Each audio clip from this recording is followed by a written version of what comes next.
La luz vacilante de una vela se consume lentamente en la penumbra. Escuchen. ¿Lo oyen? Es el sonido del goteo incesante del agua filtrándose por la roca caliza. Estamos en la cueva de Reigando, en la isla de Kyushu, Japón. El año es 1645. El aire aquí dentro es pesado, casi irrespirable. Huele a humedad, a moho antiguo, a incienso barato y a algo más, un olor punzante, animal, humano. El olor de un hombre que ha renunciado a las normas de la sociedad. En el centro de esa oscuridad, sentado en posición de loto sobre una estera raída, hay una figura. A primera vista, parecería un mendigo, un espectro olvidado por Dios.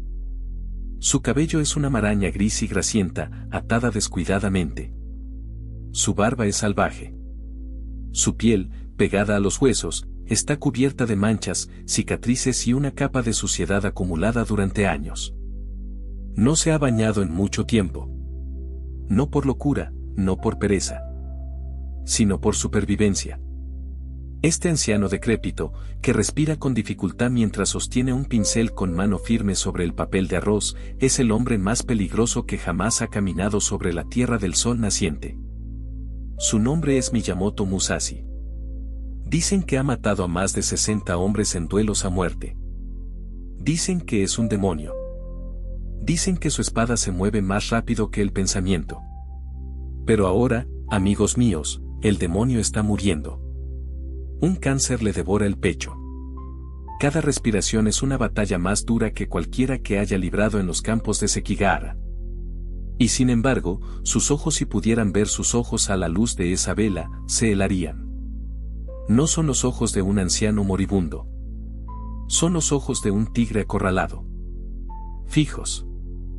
Inmóviles. Aterradores.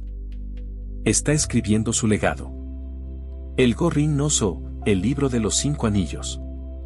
Pero no escribe para la gloria. Escribe porque sabe que la muerte, esa vieja amiga que ha caminado a su lado durante 60 años, finalmente ha venido a reclamar su deuda. Miradle bien. Observad la suciedad en sus uñas. Hay una leyenda, una verdad incómoda que los libros de historia suelen omitir para no manchar la imagen del héroe. Musashi no se bañaba. Se negaba a entrar en una tina de agua caliente. ¿Por qué? Imaginad la vulnerabilidad de un hombre desnudo, sin su acero, con los ojos cerrados por el vapor y el jabón. Musashi sabía que sus enemigos estaban en todas partes. Sabía que el momento más fácil para matar a un guerrero es cuando busca el confort. Así que eligió el hedor. Eligió la incomodidad. Eligió vivir como una bestia para poder morir como un guerrero. Siempre armado, siempre alerta. Incluso ahora, al borde del abismo, sus 2 espadas, la larga y la corta, están a su lado, al alcance de la mano. Esta es la historia de ese hombre. No la versión de los cuentos de hadas, sino la verdad cruda, solitaria y brutal de alguien que decidió caminar solo bajo el cielo. Pero antes de dar un paso más hacia esta oscuridad, amigos, antes de adentrarnos en el barro y la sangre del Japón feudal, haced una pausa.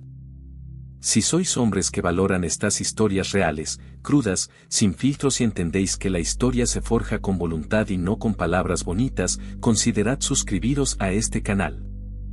Vuestra lealtad es la única moneda que cuenta aquí, y es lo que nos permite seguir desenterrando estas verdades.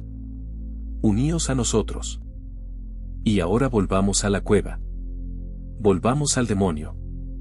Para entender el final, para entender esa soledad absoluta en la cueva, tenemos que ir al principio. Tenemos que entender de qué madera estaba tallado este ser. Musashi no nació siendo un santo de la espada. Nació en una época donde la vida valía menos que un saco de arroz. Finales del siglo XVI. Japón era un caldero hirviendo de guerra civil constante. El periodo Sengoku. Imaginad un país donde no hay ley, solo la fuerza. Los señores de la guerra, los daimios, se despedazaban unos a otros por el control de la tierra, y los campesinos eran simplemente la hierba que el elefante pisa. Nació en la provincia de Arima, quizás en 1584. Su nombre de niño era Benosuke. Y si pensáis que vuestra infancia fue dura, escuchad esto. Su padre, Sinmen Munisai, era un guerrero experto, un maestro del jite, una barra de hierro para desarmar espadas, y un hombre de carácter gélido, implacable. No había abrazos en esa casa. No había consuelo. Solo exigencia. Hay una anécdota que define su relación. Se cuenta que, cuando Benosuke era solo un niño, criticó una técnica de su padre. Munisai, en un ataque de ira ciega, no le gritó, no le castigó. Le lanzó un cuchillo. Un cuchillo a la cabeza de su propio hijo. Benosuke lo esquivó por instinto. Ahí, en ese instante, murió el niño y nació el superviviente. Aprendió que la amenaza más mortal puede venir de quien te dio la vida. Aprendió que el mundo no te debe nada, ni siquiera amor. Creció salvaje. Grande para su edad, fuerte, con un temperamento volcánico. Tenía eczema, lo que le daba un aspecto descuidado, y no tenía paciencia para los estudios clásicos ni la caligrafía. Lo suyo era el palo, la piedra, el golpe. A los 13 años, la mayoría de los chicos hoy en día están preocupados por juegos o por la escuela. A los 13 años, Benosuke mató a su primer hombre. El hombre se llamaba Arima Kiei. Era un samurái itinerante del estilo Cinto Rayo. Un adulto. Un guerrero entrenado que, con arrogancia, había clavado un cartel en el pueblo desafiando a cualquiera que se atreviera a enfrentarlo.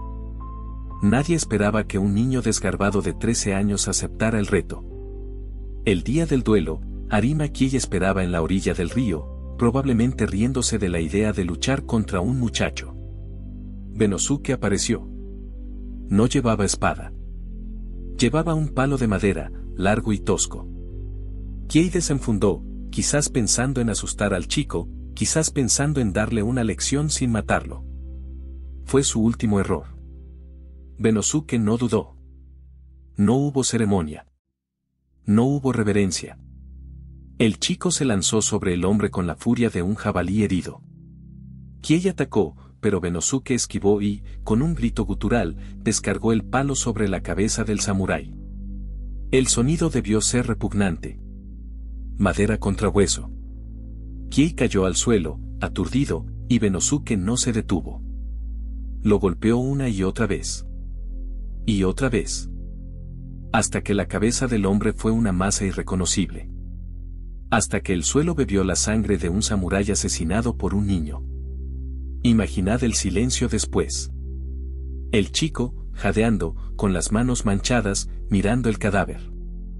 En ese momento, Benosuke comprendió algo fundamental que guiaría el resto de su vida. En el combate no hay honor, no hay belleza, no hay reglas. Solo hay uno que respira y otro que no. Ganarlo es todo. Como ganes, es irrelevante. Pero el verdadero infierno estaba por llegar. El año 1600 marca un antes y un después en la historia de Japón. La batalla de Sekigahara. La madre de todas las batallas. El país se partió en dos. El ejército del este, liderado por el astuto y paciente Tokugawa Ieyasu, y el ejército del oeste, leal al clan Toyotomi. Musashi, ahora con unos 16 o 17 años, joven, impetuoso y buscando hacerse un nombre, se unió al ejército del oeste. Eligió el bando equivocado. Sekigahara no fue un duelo romántico. Fue una carnicería industrial. Más de 160.000 hombres chocaron en un valle envuelto en niebla y barro. El ruido debió ser ensordecedor. El estruendo de los arcabuces, el choque de miles de lanzas, los gritos de los caballos destripados, el olor a pólvora y heces. El bando de Musashi perdió. Y perder en el Japón feudal no significaba simplemente irse a casa cabizbajo. Significaba la aniquilación. Los Tokugawa ordenaron cazar a los supervivientes. De repente, Musashi no era un soldado, era una presa. Durante días, tuvo que arrastrarse por los bosques y montañas, herido, hambriento, bebiendo agua de charcos lodosos. Las patrullas de los Tokugawa, los cazadores de cabezas derrotadas, peinaban la zona. Imaginad la tensión. Cada crujido de una rama podía ser el fin. Dormir con un ojo abierto, temblando de frío bajo la lluvia, sabiendo que si te encuentran, tu cabeza acabará en una pica. Fue en esos días de huida donde se terminó de forjar su carácter. Musashi entendió que no podía confiar en los generales, ni en los ejércitos, ni en las causas políticas. Todo eso se desmorona. En el caos de la derrota, cuando los grandes señores huían o cometían seppuku, él decidió vivir. Decidió que su única fortaleza sería él mismo. Su cuerpo, su mente, su espada. Regresó a la civilización cambiado. Ya no era Benosuke. Renació como Miyamoto Musashi. Un ronin. Un samurái sin amo. En la rígida jerarquía social japonesa, un ronin era casi un paria. Un vagabundo armado. Pero Musashi convirtió esa condición en su mayor virtud. Al no tener amo, no tenía ataduras. Al no tener castillo, el mundo entero era su dojo. Comenzó entonces su peregrinaje, el Musasugyo. Un viaje iniciático para perfeccionar su arte. Pero no nos engañemos, no era turismo. Era un camino sembrado de cadáveres.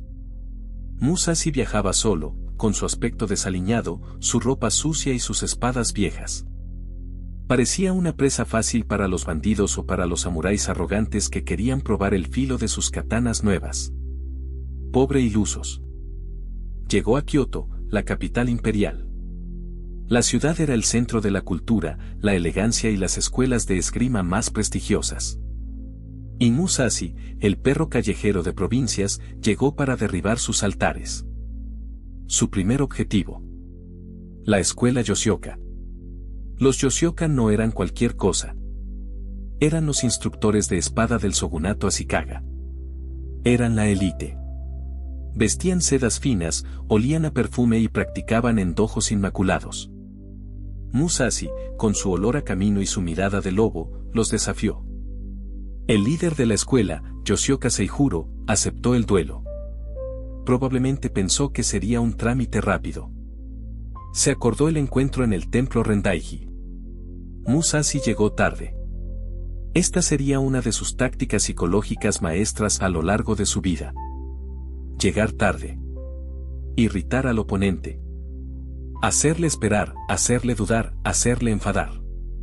Un hombre enfadado comete errores. Un hombre ansioso pierde el ritmo. Seijuro estaba furioso cuando Musashi apareció finalmente, caminando con esa tranquilidad exasperante. Seijuro atacó con técnica perfecta, ortodoxa, de libro. Musashi respondió con brutalidad y pragmatismo. En un solo movimiento, golpeó a Seijuro con tal fuerza que le rompió el brazo y lo dejó lisiado de por vida. El duelo terminó casi antes de empezar. La élite de Kioto había sido humillada por un vagabundo. Pero la historia no acaba ahí. El clan Yoshioka no podía permitir tal insulto. El hermano de Seijuro, Denshichiro, desafió a Musashi para vengar el honor de la familia. Musashi volvió a llegar tarde. Otra vez. Denshichiro, consumido por la rabia, se lanzó al ataque nada más verle. Musashi, frío como el hielo, le quitó la vida con un golpe seco al cráneo. Ahora la situación era crítica. El clan Yoshioka, una institución venerable, estaba al borde de la ruina por culpa de un solo hombre. El honor exigía sangre. No querían un duelo, querían una ejecución. Convocaron a Musashi a un tercer encuentro, esta vez contra el nuevo líder nominal del clan, un niño de apenas 12 años llamado Matasichiro. Pero esta vez no sería un 1 contra 1. La cita fue en el pino de Ichijoji. Los Yoshioka movilizaron a docenas de sus estudiantes. Arqueros, fusileros, espadachines. Una emboscada en toda regla. Querían acribillar a Musashi en cuanto apareciera. Pensaban. Llegará tarde, como siempre. Pero Musashi, el estratega, el zorro, anticipó su pensamiento. Si siempre llegaba tarde, esta vez llegaría temprano. Llegó horas antes del amanecer, amparado por la oscuridad y la niebla. Se escondió entre la maleza, cerca del pino, y esperó. Vio llegar a la tropa de los Yoshioka. Los vio tomar posiciones, confiados, riendo, preparando la trampa. Vio al niño, Matasichiro, vestido con armadura ceremonial, rodeado de guardaespaldas. Musashi sabía que era una misión suicida. Eran docenas contra uno. La lógica dictaba huir. El instinto de conservación gritaba corre. Pero el espíritu del guerrero, ese fuego frío que ardía en su vientre, le dijo: ataca. Y entonces, sucedió. Justo cuando el sol comenzaba a romper la bruma, Musashi saltó de su escondite como un espectro. No gritó. No anunció su presencia. Simplemente se materializó en medio de ellos.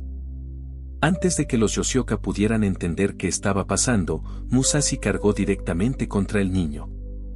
Fue una decisión moralmente terrible, pero tácticamente impecable. Cortar la cabeza de la serpiente. Mató al niño de un solo tajo. El caos estalló. Los arqueros no podían disparar por miedo a dar a los suyos. Los espadachines se estorbaban entre sí en la confusión. Y aquí, amigos míos, es donde nace la leyenda de las dos espadas. Acorralado, rodeado por una multitud sedienta de sangre, Musashi desenfundó su katana con la mano derecha y su wakizashi, la espada corta, con la izquierda. Hasta entonces, los samuráis usaban las dos manos para empuñar la katana y obtener potencia. Usar una mano era inaudito. Usar dos espadas a la vez era considerado imposible, una locura. Pero Musashi no peleaba por tradición. Peleaba por su vida. Se convirtió en un torbellino de acero. Con la espada larga paraba las lanzas y mantenía la distancia con la corta, rajaba gargantas y vientres de los que se acercaban demasiado. Giraba, cortaba, avanzaba. Se abrió paso a través de la masa de hombres a base de pura violencia y velocidad. Rompió el cerco. Dejó atrás un rastro de mutilados y cadáveres, y escapó hacia los campos de arroz, desapareciendo una vez más como un fantasma en la mañana. Había destruido una de las escuelas de esgrima más importantes de Japón él solo. El nombre de Miyamoto Musashi ya no se susurraba, se gritaba con miedo y asombro en cada rincón del país. Pero la victoria tiene un sabor amargo cuando está solo. Tras el incidente de Yoshioka, Musashi continuó su viaje.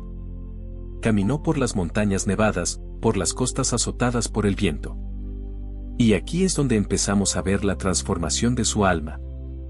Ya no era solo un matón con talento. Empezó a reflexionar. ¿Qué significa ser invencible? Si matas a todos tus enemigos, ¿encuentras la paz? ¿O simplemente te quedas solo en la cima de una montaña de cráneos? Durante estos años de vagabundeo, Musashi descuidó su apariencia hasta el extremo. La gente lo veía pasar y se apartaba, no solo por miedo, sino por repulsión.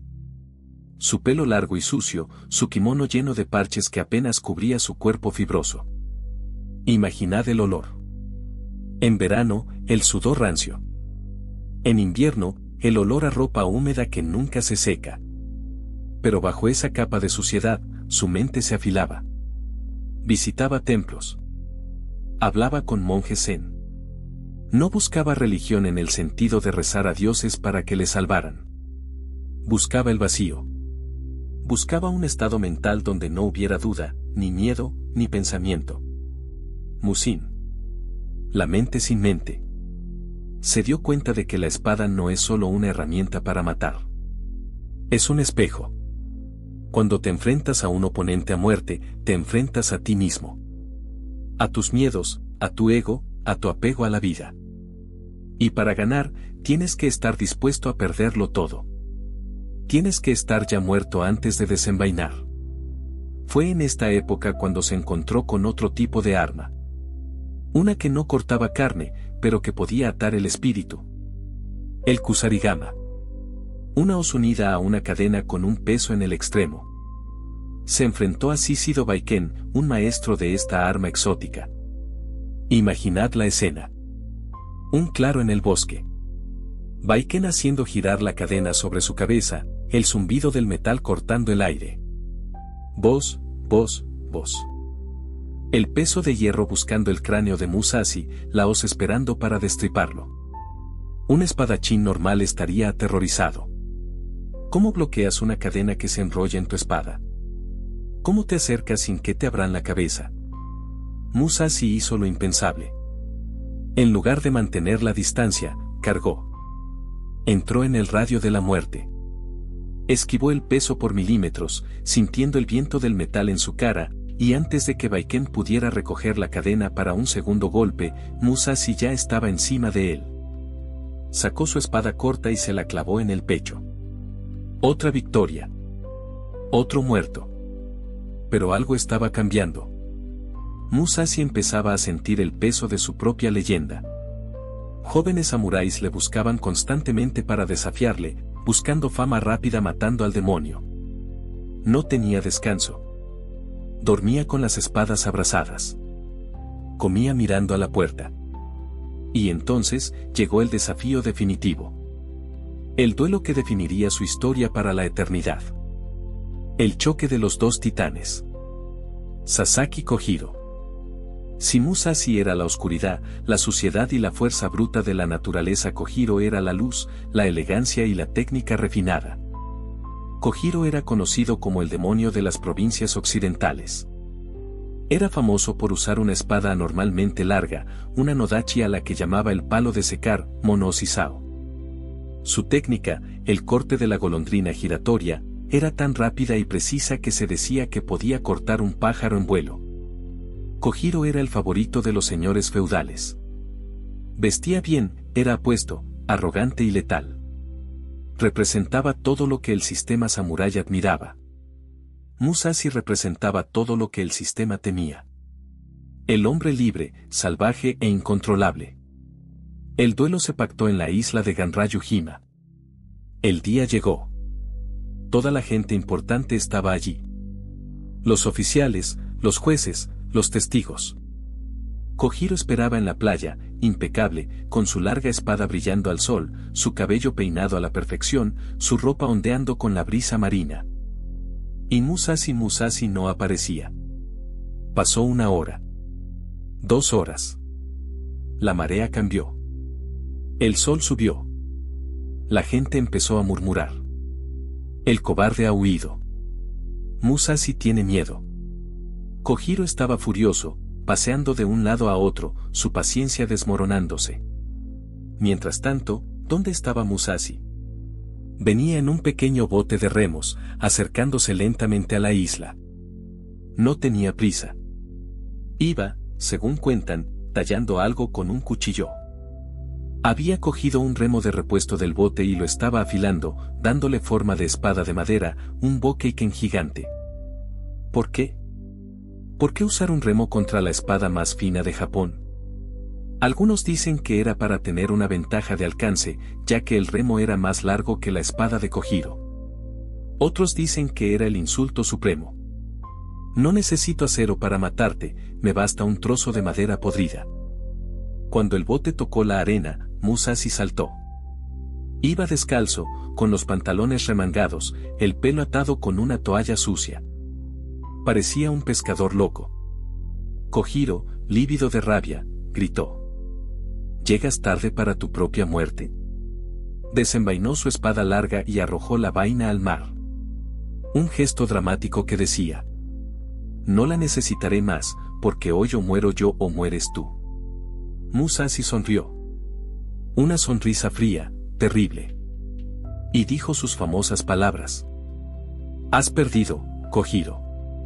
Un guerrero que planea ganar no tira su vaina. La necesitarías para guardar tu espada después. Kojiro, provocado más allá de la razón, cargó. El aire se rompió. No hay otra forma de describirlo.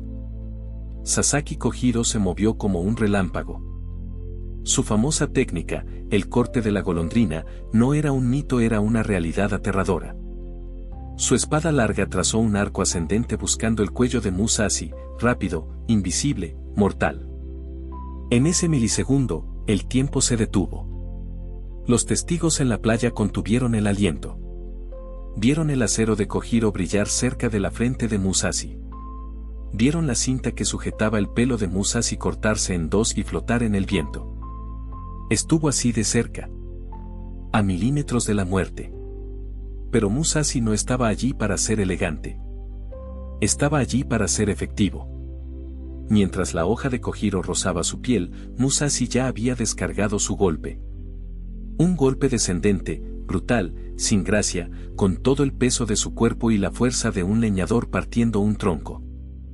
El remo de madera, pesado y tosco, impactó directamente en el cráneo de Kojiro. Crack. Un sonido seco. Feo.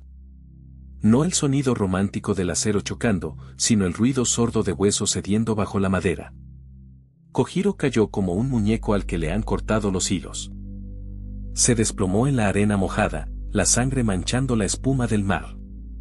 Intentó levantarse, el instinto de guerrero negándose a aceptar el fin, pero su cuerpo ya no respondía. Musashi aterrizó, con el remo en la mano, respirando pesadamente. Miró a su oponente caído. No hubo sonrisa esta vez. No hubo burla.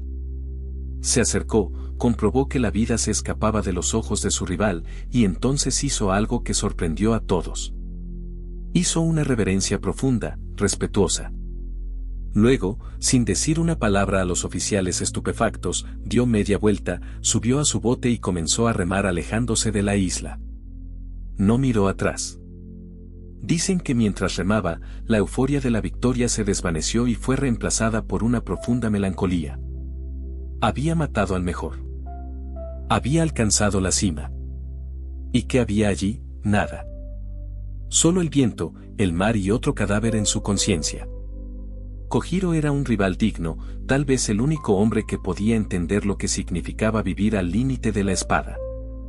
Y ahora estaba muerto, asesinado con un trozo de madera. Ese día, en la playa de Ganryu-jima, algo se rompió dentro de Musashi también. Fue su último duelo letal. Nunca más retaría a nadie a muerte por deporte o por fama. Comprendió que la maestría técnica de Kojiro no fue suficiente. Que su propia brutalidad tampoco era la respuesta final. Faltaba algo. Faltaba el espíritu. Musashi tenía unos 29 años. La mitad de su vida había terminado. La leyenda estaba completa, pero el hombre apenas comenzaba a nacer. Y aquí, amigos, es donde la historia se vuelve menos sangrienta pero mucho más profunda. Entramos en la fase de la madurez. La fase del guerrero filósofo. Japón estaba cambiando. El shogunato Tokugawa había consolidado su poder. La paz se estaba imponiendo con mano de hierro. Las guerras masivas habían terminado. De repente, miles de samuráis se encontraron sin propósito. Eran máquinas de matar en un mundo que ya no necesitaba asesinos, sino burócratas y administradores. ¿Qué hace un lobo cuando el bosque se convierte en un jardín? Musashi eligió no domesticarse, pero sí evolucionar. Se dio cuenta de que el camino de la espada, Kendo, no era diferente del camino del pincel, Sodo, o del camino del té, Sado. Todos eran caminos hacia la misma verdad universal. La armonía, el ritmo, la vacuidad. Empezó a pintar. Imaginad esas manos, callosas, llenas de cicatrices de cortes viejos, manos que habían estrangulado, golpeado y matado, ahora sosteniendo delicadamente un pincel de tinta china. Sus pinturas no eran suaves ni decorativas. Eran como él. Austeras, directas, con mucho espacio vacío. Pintaba pájaros posados en ramas muertas, mirando al vacío. Pintaba a Bodhidharma con una mirada feroz. En cada trazo aplicaba los mismos principios que en la espada. Decisión, fluidez, sin dudar. Si dudas al pintar con tinta, el papel se mancha. Si dudas con la espada, mueres. Es lo mismo. Durante estos años, vagó sirviendo a diferentes señores, pero nunca atándose del todo. Estuvo en Osaka, estuvo en la provincia de Arima. Ayudó a diseñar castillos y jardines. Se convirtió en una especie de consultor de élite. Los señores feudales, los daimios, querían tenerlo cerca. Tener a Miyamoto Musashi en tu corte era un símbolo de estatus, como tener un tigre encadenado en el patio. Pero Musashi siempre mantuvo la cadena suelta. Fue en esta época cuando adoptó a su hijo, Iori. Esto es importante para entender su humanidad. Musashi, el eterno solitario, encontró a un niño huérfano durante sus viajes. No le dio mimos, ni juguetes. Le dio disciplina. Le enseñó a ser un hombre en un mundo de lobos. Iori creció bajo la sombra del gigante, y gracias a las conexiones y enseñanzas de Musashi, llegaría a ser un oficial de alto rango, un Karo, al servicio del clan Ogasawara. Es irónico, ¿verdad? El vagabundo sucio y rebelde crió a un hijo que se convirtió en un pilar del orden y la ley. Quizás esa fue la forma de Musashi de hacer las paces con la sociedad. Yo no puedo ser parte de vosotros, pero os dejo a mi hijo, que es mejor que yo. Pero el destino tenía preparada una última lección de humildad para el guerrero. Una lección dolorosa que le recordaría que la carne envejece y que la guerra no tiene honor. Año 1637. La rebelión de Shimabara. Musashi ya tenía más de 50 años. Era una leyenda viviente. Pero cuando estalló una revuelta masiva de campesinos cristianos y ronin descontentos en el sur de Japón, Musashi fue llamado a filas como consejero militar y estratega. No fue una guerra de samuráis nobles. Fue una carnicería sucia. Los rebeldes se atrincheraron en el castillo de Ara. Estaban desesperados, hambrientos y luchaban por su fe. El ejército del shogunato los asedió. Musashi cabalgaba inspeccionando las líneas. Se sentía, tal vez, intocable. El gran invencible. Pero la guerra había cambiado. Ya no eran duelos singulares. Ahora había arcabuces. Había piedras lanzadas desde las murallas por mujeres y niños hambrientos que solo querían sobrevivir. Y sucedió. Una piedra. Una simple piedra lanzada por un campesino desde lo alto de una muralla golpeó al gran Miyamoto Musashi en la pierna. Lo derribó de su caballo. Imaginad la escena. El barro, la lluvia, el dolor agudo en la rodilla vieja. Musashi, tirado en el suelo, cubierto de lodo, mientras los soldados más jóvenes lo ayudaban a levantarse. Su caballo había huido. Su orgullo, herido. Aquello no fue un duelo heroico. Fue un accidente patético. Y le dolió más que cualquier corte de espada. Le enseñó que en el caos de la batalla masiva, la habilidad individual tiene un límite. Que puede ser el mejor espadachín del mundo y aún así caer por una piedra lanzada por un granjero asustado. La rebelión fue aplastada brutalmente. Decenas de miles de rebeldes fueron ejecutados. Musashi vio las cabezas cortadas apiladas como montañas. Vio la crueldad sistemática del gobierno. Y sintió, más que nunca, el peso de los años. Su cuerpo empezaba a fallar. La ciática, los dolores de espalda, la rigidez en las mañanas. El guerrero invencible estaba oxidándose. Después de Shimabara, Musashi sintió que su tiempo en el mundo de los hombres estaba terminando. Aceptó una invitación del daimyo Hosokawa Tadatoshi para vivir en el castillo de Kumamoto, en la isla de Kyushu. Pero no como soldado, sino como invitado. Tadatoshi era uno de los pocos hombres que realmente entendía a Musashi. No quería usarlo para matar. Quería aprender de él. Quería entender qué había dentro de la mente de ese hombre. Le dio una casa cómoda, sirvientes, respeto. Pero la comodidad es una trampa. Musashi lo sabía. Se sentía inquieto entre los muros de papel y las esteras limpias. Su salud empeoraba. Sentía un fuego en el pecho, un dolor que no se iba. El cáncer comenzaba a devorarlo desde dentro. Sabía que iba a morir. Y le aterrorizaba una sola cosa. Morir sin haber transmitido la esencia de su camino. Había enseñado técnicas a muchos, sí. Pero la verdad profunda, el alma de su estilo Niten Ichirayu, la escuela de los dos cielos como uno, eso no se podía enseñar en un dojo limpio. Tenía que escribirlo. Pero no podía escribirlo rodeado de lujo. Necesitaba volver al origen. Necesitaba la oscuridad. En 1643, 2 años antes de su muerte, Musashi hizo lo impensable para un hombre de su posición. Despidió a sus sirvientes. Regaló sus pocas posesiones. Tomó sus 2 espadas, un poco de papel, tinta y pinceles, y subió a la montaña Ibato, cerca de Kumamoto. Allí encontró la cueva de Reigando. La cueva del espíritu de la roca. Y así volvemos al inicio de nuestro relato. Al anciano sucio en la cueva húmeda. ¿Por qué aislarse? ¿Por qué rechazar los cuidados médicos y la comida caliente del señor Hosokawa? Porque Musashi sabía que la verdad solo se encuentra en el límite. Para escribir el libro definitivo sobre la estrategia y la vida, tenía que despojarse de todo lo superfluo. Tenía que volver a ser una bestia para poder pensar con claridad absoluta. Imaginad sus días en la cueva. El frío del invierno penetrando en sus huesos viejos. El dolor constante del cáncer, punzante, robándole el aliento.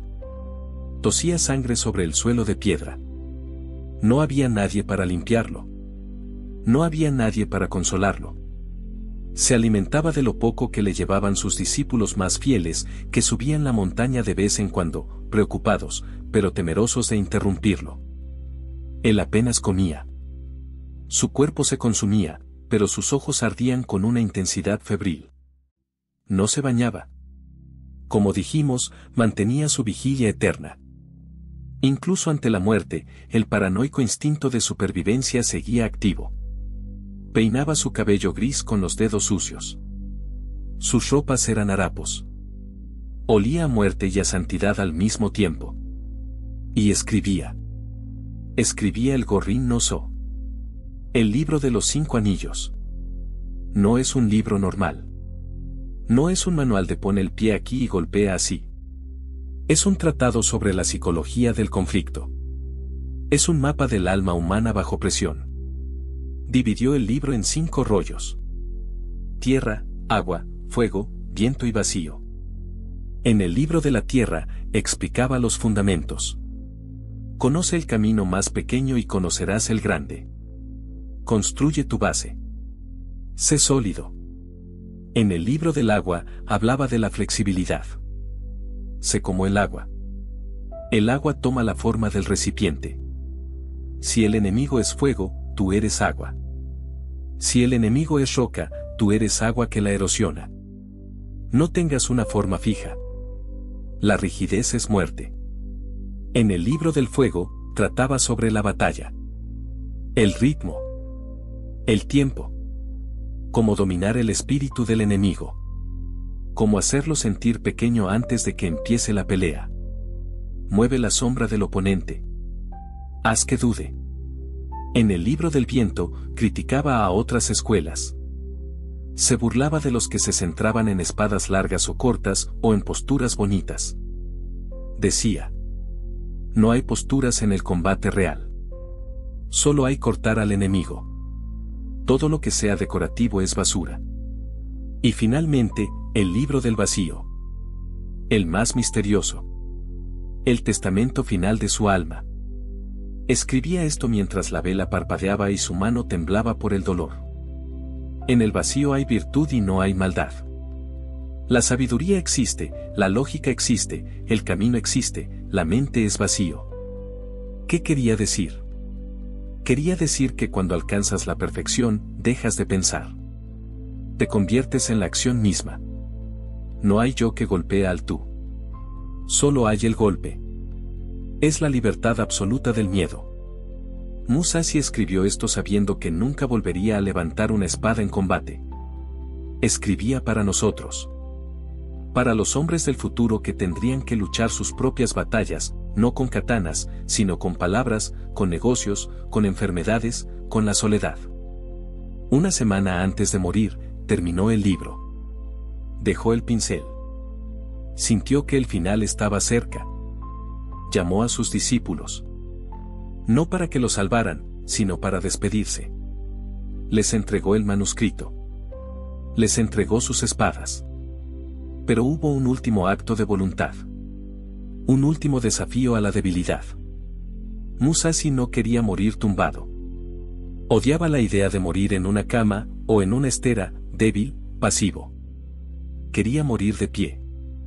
Cuenta la leyenda que, en sus momentos finales, intentó levantarse. Sus piernas atrofiadas temblaban. Su respiración era un silbido agónico. Se apoyó en su espada corta.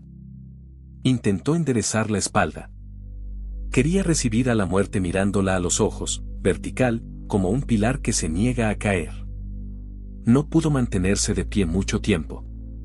Cayó sentado, en la postura del guerrero que descansa, con una rodilla levantada, apoyando su peso en la espada. Cerró los ojos. El ruido del goteo del agua en la cueva se desvaneció. El dolor desapareció. La oscuridad se convirtió en luz. El vagabundo, el asesino, el artista, el padre, el monje, todos se fundieron en el vacío. Murió el 13 de junio de 1645. Tenía unos 61 años. Lo enterraron, tal como pidió, con su armadura puesta, mirando hacia el camino principal que llevaba a Edo, Tokio. Incluso muerto, quería vigilar. Quería que los señores feudales, al pasar por allí en sus procesiones pomposas, tuvieran que inclinar la cabeza ante su tumba. Un último gesto de rebeldía silenciosa. Amigos, la historia de Musashi no es solo la historia de un hombre que era bueno matando gente. Si pensáis eso, no habéis escuchado bien. Es la historia del precio de la excelencia. Mirad vuestras propias vidas. Vivimos en un mundo cómodo, lleno de distracciones, lleno de ruido. Buscamos el placer, evitamos el dolor. Nos quejamos si el café está frío o si el internet es lento. Musashi eligió el camino difícil. Eligió la incomodidad. Eligió la soledad. No se bañaba para no ser vulnerable. Vivía en cuevas para no ablandarse. Entendió que para construir algo indestructible, su legado, su espíritu, tenía que sacrificar todo lo demás. La pregunta que nos deja su vida, resonando a través de los siglos como el golpe de ese remo de madera, es brutalmente simple. ¿Qué estáis dispuestos a sacrificar vosotros? ¿Queréis éxito, queréis respeto, queréis fuerza? Pero, ¿estáis dispuestos a caminar solos? ¿Estáis dispuestos a que os llamen locos, sucios, obsesivos? ¿Estáis dispuestos a pulir vuestro espíritu en la oscuridad hasta que brille, sin que nadie os aplauda? Musashi nos enseña que la verdadera fuerza no es tener grandes músculos o grandes armas. La verdadera fuerza es la autodisciplina radical. Es la capacidad de gobernarse a uno mismo cuando nadie nos mira. Es la capacidad de seguir caminando cuando el camino desaparece. Él vivió como un demonio para morir como un humano iluminado. Nos dejó sus anillos, no de oro, sino de tinta y sabiduría. Así que esta noche, cuando cerréis los ojos, pensad en esa cueva. Pensad en el anciano que respira con dificultad en la oscuridad, escribiendo la verdad con una mano moribunda. Y recordad. El camino del guerrero es el camino resuelto de la aceptación de la muerte. Solo aceptando que nuestro tiempo es limitado, podemos vivir con la intensidad de un corte de espada. Dormid bien, guerreros. Y que vuestro espíritu sea tan afilado como el acero y tan flexible como el agua.